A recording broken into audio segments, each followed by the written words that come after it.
Namaste, myself Dr. K.K. Chaudhary, Faculty of Education and Methodology, Jyoti Vidyapeeth, Women University, Jaipur. And today we will discuss about the next topic, that is the scientific principle of the management, principles of the scientific management. Principle of scientific management by the Taylor.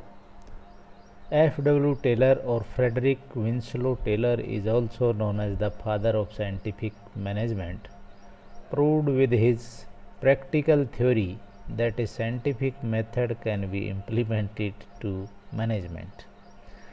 Taylor gave much concentration on the supervisory level of management and performance of manager and workers at an operational level. Let us discuss in detail the 5 principles of management by F.W. Taylor. First is the science, not the rule of thumb. This rule focuses on increasing the efficiency of an organization through scientific analysis of work and not with the rule of the thumb method. Taylor believed that even a small activity like loading paper sheet into the box car can be planned scientifically. This will save time and also human energy.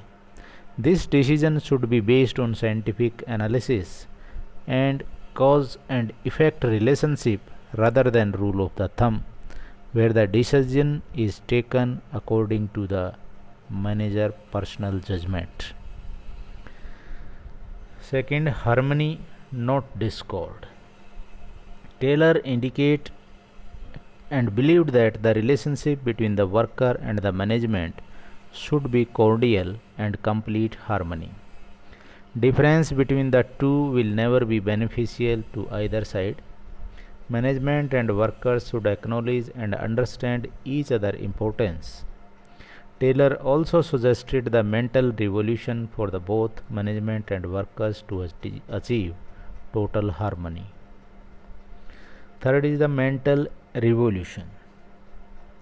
This technique involves a shift of attitude of management and worker towards each other.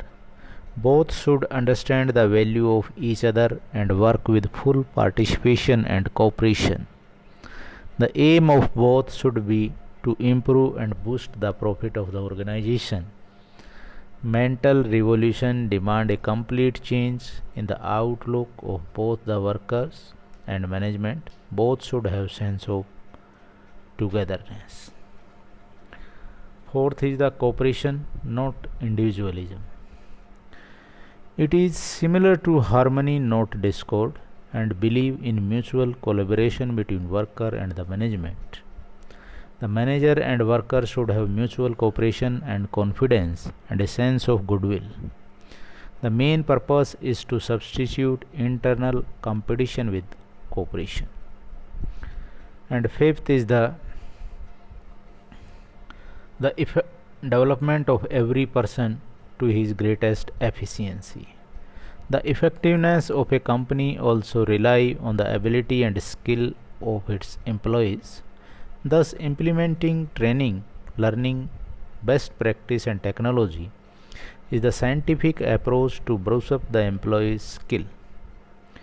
To assure that the training is given to the right employees, right steps should be taken at the time of selection and recruiting candidate based on a scientific selection.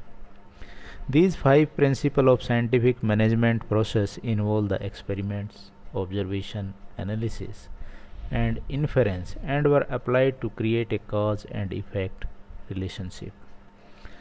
So this is all about the scientific principles of the management. Hope you understand the topic, and if you have any query, please mention in the comment box. I will resolve it. This session is powered by digital version 2.0 Jyoti Vidyapeeth, Women University, Jaipur. Thank you very much.